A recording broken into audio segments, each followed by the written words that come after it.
នៅក្នុងភូមិតូចមួយមានកុមារីឈ្មោះស្រីណាដែលរស់នៅជាមួយម្ដាយពុករបស់នាងបានចែកផ្លូវទៅអស់រយៈពេលច្រើនឆ្នាំហើយម្ដាយនាងបានបន្តជីវិតជាមួយបុរសម្នាក់ឈ្មោះលោកមេង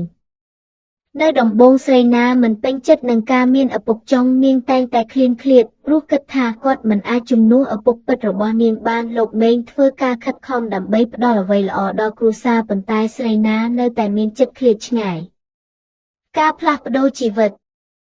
ថ្ងៃមួយស្រីណាឈឺខ្លាំងនៅពេលនាងដេកនៅលើគ្រែជើងដួលកាំងលោកមេងនៅជាប់ជាមួយនាងមិនចាក់ចេញគាត់ខ្វល់ខ្វាយខ្លាំងធ្វើម្ហូបឲ្យនាងញ៉ាំនិងដោះស្រាយការងារទាំងអស់នៅផ្ទះដើម្បីឲ្យម្ដាយនាងអាចចាំយាមនាងបាន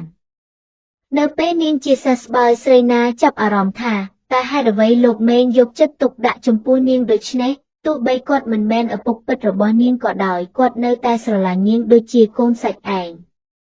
ថ្ងៃក្រោយទៅស្រីណាបានសង្កេតឃើញថាលោកមេងតែងតែខិតខំដើម្បីឲ្យនាងមានអនាគតល្អគាត់បានផ្ដល់អប់រំដឹកនាំនាងដូចឪពុកពិតស្រីណាចាប់ផ្ដើមទទួលស្គាល់សេចក្ដីស្រឡាញ់នោះហើយនៅថ្ងៃខួបកំណើតនាងបានហៅលោកមេងថាឪពុកជាលើកដំបូង